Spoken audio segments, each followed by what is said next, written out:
یہ معاملہ صرف بلوچستان تک محدود نہیں. ہم نے دیکھا خیبر پختونخوا میں بھی واقعات ہوئے. خیبر پختونخوا میں بھی صورتحال کوئی زیادہ بہتر نہیں ہے. اسی طرح پنجاب کی بھی بات کریں تو کچے کے ڈاکو نہیں سنبھل رہے. بلوچستان کی تو خیر صورتحال ہم سب کے سامنے ہے. تو آپ کیا سمجھتے ہیں, یعنی اگر کچے کے ڈاکو کی بات کریں تو وہ سندھ حکومت کی بھی ذمہ داری ہے, پنجاب حکومت کی بھی ذمہ داری آتی ہے, تو ان صوبوں میں تو ہمیں امن و امان نہیں دکھائی دے رہا. آپ کب تک ہم اپنے جوان شہید کرواتے رہیں گے اور حکومت کی نااہلیوں پر اسی طرح پردہ ڈلتا رہے گا؟ دیکھیں, اعتزاز المیہ یہ ہے کہ پاکستان بننے کے ساتھ ہی ہمیں ان مسائل کا مسلسل سامنا کرنا پڑ رہا ہے. یعنی آپ دیکھیں کہ لیاقت علی خان کے دور میں پہلی بار فوج کشی ہوئی تھی پرنس عبدالکریم کے خلاف. وہ سلسلہ آتے آتے ایوب دور میں نواب نوروز خان تک آتا ہے اور پھر انہیں اور ان کے بیٹوں کو مار دیا جاتا ہے. حتیٰ کہ بھٹو دور میں بھی فوج کشی ہوئی اور آج بھی وہی صورتحال ہے. خیبر پختونخوا کی طرف ہم دیکھیں تو پختونستان تحریک سے لے کر جو ابھی بات ہوئی آرمی پبلک سکول کے حوالے سے, تو وہاں تک ایک اور سلسلہ ہے. تو پہلے تو یہ سوال اٹھا دینا چاہیے کہ کیا یہ ہماری ریاستی پالیسی ہے یا ہماری ریاستی ناکامی ہے. اگر ریاستی ناکامی ہے تو پھر اداروں سے ان کی پرفارمنس اور کارکردگی کے حوالے سے سوال پوچھنا چاہیے. اگر ناکامی ہے تو پھر جمہوری حکومتوں سے بھی پوچھنا چاہیے کہ بھئی آپ کو عوام نے ووٹ دیا تھا تو آپ نے کیا آپ کی پرفارمنس کیا ہے. خیبر پختونخوا میں 150 بچے مارے گئے اسکول میں, بنو واقعہ ہوا, ڈیرہ اسماعیل خان واقعہ ہوا, وزیرستان میں جو واقعات ہوئے, باجوڑ ڈماڈولا جو واقعہ ہوا, اسی طرح بلوچستان میں بھی یہی تسلسل ہے. اور یہ تسلسل مجھے ڈر ہے کہ یہ پھیلتا جا رہا ہے اور اب کچے کے ڈاکو بھی میدان میں اتر گئے. سندودیش تحریک بھی اسی کا حصہ تھی اور اس میں بھٹو کی پھانسی کے بعد ہمیں مسلسل اسی طرح کی صورتحال کا تقریباً سامنا کرنا پڑا تھا. تو اہم بات یہ ہے کہ ہمیں پہلے یہ دیکھنا چاہیے اور اس بات پر یقیناً انٹیلیجنشیا کو, دانشور طبقات کو پوری شدت کے ساتھ سوال اٹھا دینا چاہیے کہ 1948 سے آتے آتے یہ سلسلہ تھم کیوں نہیں رہا ہے. اگر تھم نہیں رہا ہے تو پھر ہمارے اداروں کی کارکردگی کیا ہے. اگر تھم نہیں رہا ہے تو پھر ہمارے پارلیمان اور ہماری جمہوریت کی پرفارمنس کہاں پر ہے. تو یہ ایک تسلسل ہے. اب ہمیں اس سے نکلنا ہوگا کہ فلاں ملک یہ کرتا ہے, فلاں یہ کرتا ہے. بھائی ہمیشہ پوری دنیا میں ہر ملک کے دشمن ہوتے ہیں اور وہ ان کے خلاف کارروائیاں کرتے ہیں, لیکن اس ملک کے ادارے مستعد ہوتے ہیں, اس ملک کی انٹیلیجنس مستعد ہوتی ہے, اس ملک کی فوج اور پولیس مستعد ہوتی ہے, اس ملک کا پارلیمان اپنی ذمہ داریوں کا احساس کرتا ہے. لیکن ہمیں اس سے متضاد صورتحال کا صورتحال ہمیں مختلف دکھائی دے رہی ہے. حماد صاحب, یہ پارلیمان کی آپ نے بڑی اہم بات کی, اسی کو آگے بڑھاتے ہیں. اعظم چودھری صاحب, یہ فرمائیے گا کہ آج قومی اسمبلی کا اجلاس تھا, اپوزیشن نے بھی آج ظاہر احتجاج کیا اور اس میں بلوچستان میں اتنا بڑا واقعہ ہوا, آج پے در پے بلکہ واقعات ہوئے, ایک ہی روز میں کیا منظر دیکھا ہم نے. مگر وہاں پہ معمول کی کارروائی چلائی گئی, وہاں پہ نہ کسی قسم کی کوئی قرارداد, نہ گفتگو کی گئی, نہ اس حوالے سے کوئی جواب دیا گیا. بسم اللہ الرحمن الرحیم. بہت شکریہ صاحب. یہ حماد صاحب نے جب بات کی تو اسی وقت میرے ذہن میں آیا یہ والا نقطہ, پارلیمان والا جو آپ نے کویسچن کیا. دیکھیں, یہ 2024 کے اندر صرف بلوچستان کے اندر دہشت گردی 96% اضافہ نظر آیا ہے, جو کہ ماضی میں بھی ہوتی رہی ہے دہشت گردی, لیکن اس سال تو انتہا ہو گئی ہے. اس وقت نہ آپ کے جو زائرین ہیں وہ محفوظ ہیں, نہ ویسے وہاں پہ جو کاروباری لوگ دیگر صوبوں سے جاتے ہیں وہ محفوظ ہیں, نہ آپ کی سیکیورٹی فورسز محفوظ ہیں.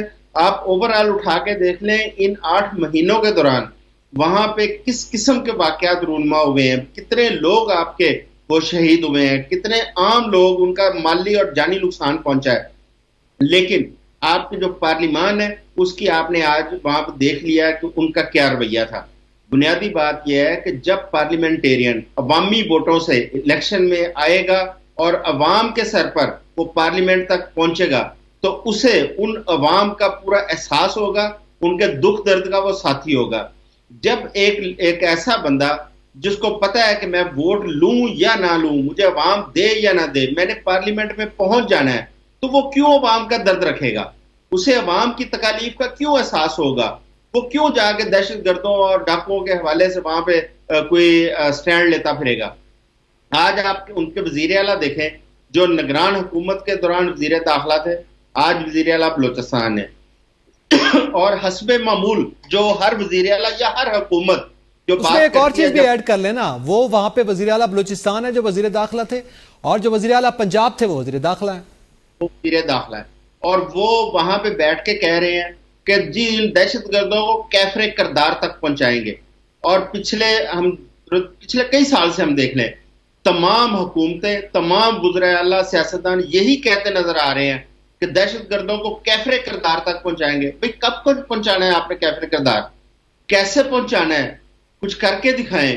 آپ دیکھیں کہ روزانہ وہاں پہ اب یہ جو بے گناہ اور معصوم لوگوں کو بسوں سے اتار کے وہاں پہ شہید کیا گیا ہے، کیا آپ ایسے مزید واقعات کا انتظار کر رہے ہیں ان کو کیفر کردار تک پہنچانے کے لیے؟ یہ تو سمجھ سے بالا تر ہے. اور پارلیمنٹیرینز جو آج قومی اسمبلی میں تھے ان کی آپ نے پریورٹیز وہاں پہ چیک کر لی ہیں. ان کو احساس تک نہیں ہے کہ بلوچستان میں خون کی ہولی کھیلی جا رہی ہے، وہاں پہ لوگوں کا بے دریک قتل کیا جا رہا ہے، اور وہ پارلیمنٹ کے اندر وہ بات کرنے کو یا اس کی طرف توجہ دلوانے کو تیار نہیں ہے. یہ ہے پریورٹیز. ہمیں اپنی پریورٹیز طے کرنی پڑے گی. ہمیں اصل میں ان مسائل کو دیکھنا پڑے گا کہ بلوچستان اس حال تک کیسے پہنچا ہے. دیکھیں ایک تو وہ دہشت گرد ہے جو کسی بھی مذہب، نسل، قوم سے بالاتر ہو کے جو دہشت گردی کر رہے ہیں، نسل کشی کر رہے ہیں، وہ تو کسی بھی قسم کی رعایت کے مستحق نہیں ہے. ایک وہ لوگ ہیں جو ان کے لیے ہمدردیاں دل میں رکھتے ہیں. ان کی ہمدردیاں ختم کرنے کی ضرورت ہے، اور ان دہشت گردوں کے ساتھ زیرو ٹالرنس پالیسی کے ساتھ آنی ہاتھوں سے اسٹیٹ کو نمٹنے کی ضرورت ہے. اور تیسرا وہ لوگ جو ایک پرامن جدوجہد کر رہے ہیں، لیکن اس پرامن جدوجہد کے دوران بھی ہمیں بہت سارے ایسے ایلیمنٹس وہاں پہ نظر آتے ہیں جو ان دہشت گردوں سے تعلق رکھتے ہیں یا جو ان دہشت گردوں کے لیے ہمدردیاں رکھتے ہیں. یہ نہیں ہونی چاہیے. ہماری نوجوان نسل اس وقت جو 3 اہم پوائنٹس آپ نے بتائے ہیں، اور اسی کو دریا کو آپ نے کوزے میں بند کیا ہے کہ یہ وہ معاملات ہیں جس کو پہلی بات تو ہے پرائرٹی میں ہم رکھیں نا کہ کیا امن و امان ہماری پرائرٹی ہے بھی صحیح کہ نہیں. اس کے ساتھ ساتھ بڑی اہم بات کی وزارت داخلہ کے حوالے سے بھی آپ نے. عامر سعید عباسی صاحب، میں آپ سے جاننا چاہوں گا، ہمارے جو وزیر دفاع ہیں انہوں نے یہ بیان دیا، انہوں نے کہا کہ جناب چونکہ اکبر بگٹی کے قتل کے بعد یہ صورتحال پیدا ہوئی، ٹھیک ہے اپنی جگہ پہ ایک اس کی ہسٹری ہے، لیکن کیا وجہ ہے کہ ابھی تک سنبھل نہیں رہا؟ دوسرا وزیر داخلہ کا بھی ذکر کیا گیا. ہمارے وزیر داخلہ سے تو نہ تو بلوچستان بلکہ پورے ملک کی سیکیورٹی سنبھل رہی ہے اور نہ ہی کرکٹ سنبھل رہی ہے، تو ان کا کیا شکوہ کریں، کیا گلہ کریں؟ ان کے پاس ویسے آپ کیا سمجھتے ہیں، کیا جادو کی چھڑی ہے؟ دیکھیں چھڑی تو نہیں، ان کے پاس تو کوئی زیادہ ہی چھڑیاں ہیں، کیونکہ گزشتہ اگر 1.5 سے 2 سال سے دیکھا جائے تو ہر اہم عہدہ اور ہر اہم منصب جو ہے وہ شاید اپنی چوائس سے لیتے ہیں، وہ جو مانگتے ہیں انہیں مل جاتا ہے. اس حوالے سے تو خیر بہرحال حکومتی جو اہم وزیر ہیں رانا ثناء اللہ، انہوں نے کہا کہ مہربانی ہے ان کی کہ وہ پرائم منسٹر نہیں بن گئے، ورنہ بننا چاہیں تو وہ شاید وہ بھی بن سکتے ہیں. بہرحال دیکھیں یہ جو گفتگو ہے اس کو اگر ہم پرائرٹیز کی بات کی گئی، اس پہ دیگر ایسپیکٹس کی بات کی گئی، تو سب سے پہلے تو پرائرٹی اسٹیٹ کی دیکھنی پڑتی ہے کہ ریاست کی کیا پرائرٹی ہے. ریاست کی پرائرٹی اس وقت صبح دن شروع ہوتا ہے تو وہ یہ ہوتا ہے کہ جو سیاسی جماعت ہے، اپوزیشن ہے، اس کو کیسے کاؤنٹر کرنا ہے، پی ٹی آئی کو کیسے کاؤنٹر کرنا ہے، پی ٹی آئی کے خلاف کیا کیا کیسز بنانے ہیں، پانی پی ٹی آئی ہیں ان کے خلاف کیا کیا کیسز بنانے ہیں، کب انہیں کتنی دیر تک جیل میں رکھنا ہے، اگر کیس میں بیل ہو جاتی ہے تو اگلا کیس کون سا بنانا ہے. یہ وہ تمام چیزیں ہیں جو پرائرٹیز ہیں. باقی تو تمام چیزیں نہ تو پرائرٹی ہیں، نہ تو لا اینڈ آرڈر کوئی پرائرٹی ہے، نہ کوئی گورننس پرائرٹی ہے، نہ کوئی لوگوں کے دیگر مسائل کوئی پرائرٹی ہیں. تو پرائرٹی تو یہ ہے کہ پی ٹی آئی کے کیسز کو کیسے فکس کرنا ہے اور ان کو مزید کیسز کیسے بنانے ہیں. تو اب ایسی صورتحال میں تو بہرحال پھر اس طرح کے جب واقعات ہوں گے، ہمارے پاس کوئی کاؤنٹر اسٹریٹجی نہیں ہوگی، ان دہشت گرد واقعات کو روکنے کے لیے پوری قوت کے ساتھ ہم جب تک ایکشن نہیں لیں گے، جب تک ان کو مکمل کچلا نہیں جائے گا، تب تک تو یہ واقعات ہوتے رہیں گے. تو پرائرٹیز تو بہت اہم ہیں کہ پرائرٹی اسٹیٹ کی کیا ہے. تو وہ تو صبح سے شام تک ایک ہی ہوتا ہے کہ کیسے کاؤنٹر کرنا ہے اپوزیشن کو اور بالخصوص پی ٹی آئی کو، اور ان کے کیسز کیسے بنانے ہیں.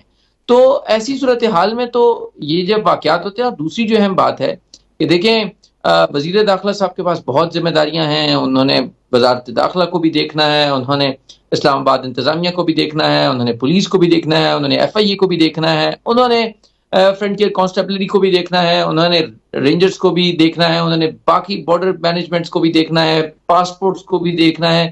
کوئی ایک مسئلہ ہو تو وہ حل کریں. اور ان سب کے ساتھ ساتھ انہوں نے ماشاءاللہ پاکستان کا جو کرکٹ ہے اس کا بھی ذمہ اپنے سر لیا ہوا ہے. تو اب ایسی صورتحال میں تو جو ہے وہ پھر یہی نتائج آئیں گے جو سامنے آ رہے ہیں. کرکٹ میں بھی ہماری تنزلی ہے, لا اینڈ آرڈر میں بھی ہماری تنزلی ہے. تو ایسی صورتحال میں تو صورتحال پھر یہی نہ رہے گی ہمارے پاس. رائٹ جی, یعنی جو اس وقت ہمیں رسپانس نظر آ رہا ہے متعلقہ وزارت کا, وزارت داخلہ کا اور وزیر داخلہ کا رسپانس, تو وہ بڑا اہم معاملہ ہے. ظاہر ہے اس طرح کی سیکورٹی صورت میں وزیر داخلہ سے پوچھا جائے گا. لیکن خالد جمیل صاحب, آپ کے نزدیک جو انہوں نے گفتگو کی, ایک تو ظاہر ہے ان سے نہ کرکٹ سنبھل رہی ہے نہ وزارت داخلہ کے امور سنبھل رہے ہیں. دوسرا انہوں نے یہ بات کی کہ میں جو ہے کرکٹ بورڈ کی جو چیئرمینی ہے یا وزارت ہے, میں کسی کی خواہش پہ چھوڑ کے نہیں جاؤں گا, جب بھی چھوڑ کے جاؤں گا اپنی مرضی سے چھوڑ کے جاؤں گا. ہم نے دنیا بھر میں دیکھا اس طرح کے واقعات میں تو مورلی جو متعلقہ لوگ ہوتے ہیں, جو اتھارٹیز ہوتی ہیں, وہ خود ریزائن کر کے چلے جاتے ہیں. تو کیا پھر داخلی مسائل کو کون سمجھے گا؟ اور جس طرح کے بیانات سامنے آ رہے ہیں اس میں کس حد تک ہم کہیں کہ مسائل کی جانب رسپانس ہے, نہ کہ اس وقت سیاسی سطح پہ جو صورتحال ہے اس کا جواب دیا جا رہا ہے؟ دیکھیں, اعتزاز, اخلاقیات کی بنیاد کے اوپر وہ لوگ اپنے منصب سے الگ ہوتے ہیں جو آئین اور قانون پر ایمان یا یقین رکھتے ہوں. جس ملک کے اندر آئین اور قانون جو ہے کہ وہ ناک کی موم سمجھا جاتا ہو, اور ابھی آپ نے غالباً عامر سعید سے پوچھا تھا کہ ان کے پاس کون سی جادو کی چھڑی ہے. ان کے پاس جادو کی چھڑی نہیں ہے, ان کے پاس صرف چھڑی ہے. اور آپ کو پتہ ہے کہ پاکستان میں جس کے پاس چھڑی ہو اس کے پاس سب کچھ ہوتا ہے. تو اب وہ جو چھڑی اور چھڑی والوں کے ساتھ جو جڑ جاتا ہے تو پھر وہ جو چاہے وہ اپنی مرضی سے, تو انہوں نے کہا نا کہ میں اپنی مرضی سے ہی چھوڑوں گا, نہیں, وہ اپنی مرضی سے ہر چیز لے سکتے ہیں, چھوڑ نہیں سکتے وہ. اور پاکستان میں کیونکہ جہاں پہ آئین اور قانون نام کی کوئی چیز ہے نہیں ہے, تو اس لیے آپ یہ اخلاقیات, یہ چیزیں توقع آپ ان سے کیجئے جو آئین اور قانون کے اوپر یقین اور ایمان رکھتے ہوں. جن کا ایمان اور یقین آئین اور قانون کے اوپر ہے تو ان سے آپ اخلاقیات کی توقع بالکل نہ رکھیں. اور دوسرا معاملہ کہ ایسے جو لوگ اب کرکٹ بھی چلائیں گے, اگر ملک بھی چلائیں گے, وزارت داخلہ بھی چلائیں گے, اور ان کی خواہش ہے کہ باقی بہت سی جگہوں کے اوپر بھی ان کی نظر ہے کہ وہ سب کو چلا سکیں. تو اب آپ پچھلے 1 سال یا 2 سال کے, ابھی اعظم چوہدری صاحب بھی ڈیٹا بتا رہے تھے بلوچستان کا, آپ پاکستان کا اٹھا کے دیکھ لیں, دہشت گردی کی شرح دیکھ لیں کیسے بڑھ رہی ہے. ٹھیک ہے, پھر آپ یہ دیکھ لیں قانون نافذ کرنے والے اداروں کے اوپر کتنے حملے ہو چکے ہیں. تو یہ بات ساری کی ساری اماد کی طرح کہ ہمیں یہ دیکھنا ہے کہ اگر یہ ہم سے چیزیں سنبھل نہیں رہی تو کسی نہ کسی کا ناکامی کا اعتراف تو بنتا ہے نا. اگر میں اور آپ, ہماری جیبوں سے ٹیکس کاٹا جاتا ہے, اور اس ٹیکس کی آمدن میں سے اگر ہم ہزارہ ارب جو ہے کہ امن و امان کے لیے اور دفاع کے لیے خرچ کرتے ہیں, اور اس کے باوجود آئے روز ہمارے جوان شہید ہو رہے ہوں, ہمارے گھروں کے اندر جنازے اٹھائے جا رہے ہوں, تو پھر تو ہمیں تو سوال تو بنتا ہے نا, میں ان وزارتوں سے, ان وزارتوں کے وزراء سے, ان وزارتوں کے ذمہ داران سے کہ جناب ہم اپنا پیٹ کاٹ کے اگر آپ کو اور آپ کے آسائش کے لیے تمام سامان فراہم کر رہے ہیں, آپ کو ساز و سامان, آپ کو جدید اسلحہ بھی فراہم کر رہے ہیں, تو آپ اگر پھر اس ساری چیزوں پہ کنٹرول نہیں کر پا رہے, اور بلوچستان کے اندر آپ لوگوں کی آواز تو سنیں. وہ وہاں کے مقامی لوگ کہتے ہیں کہ ان شاہراہوں سے تو ہم سگریٹ کے 2 ڈبے گاڑی میں رکھ کے نہیں گزر سکتے, کہ وہاں پہ جگہ جگہ میں چیک پوسٹیں بنی ہوئی ہیں, روکتے ہیں اور چیزیں ہم سے لے لیتے ہیں, پنجاب میں چیزوں کے ساتھ نہیں آ سکتے. تو پھر آپ یہ دیکھیں کہ ایسے کون سے لوگ ہیں کہ اتنی زیادہ چیک پوسٹوں اور اتنی زیادہ سیکورٹی کے باوجود جب چاہتے ہیں جہاں چاہتے ہیں لوگوں کو روکتے ہیں, مارتے ہیں, سیکورٹی بریچ ہو جاتی ہے. اچھا, یہ بڑا اہم پوائنٹ آپ نے اٹھایا. آج جو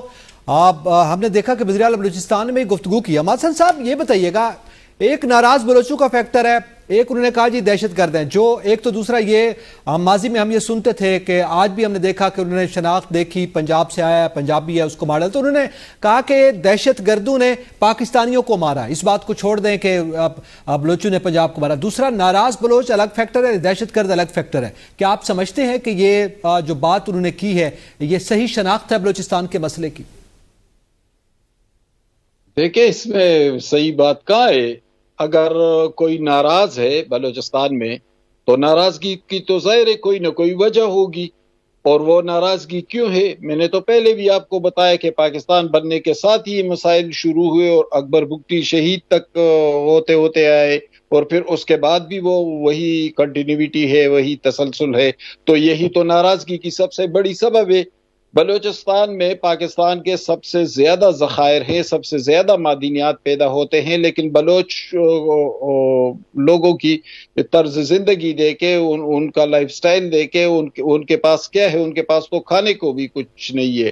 پاکستان کی شدید ترین غربت بھی اسی خطے میں ہے، اوپر سے انہیں لا اینڈ آرڈر صورتحال کا بھی سامنا ہے، اور تو ناراضگیاں اس سے نہیں پھوٹیں گی تو اس سے پھر اور کیا پھوٹے گا؟ یہ محض ایک لالی پاپ ہے۔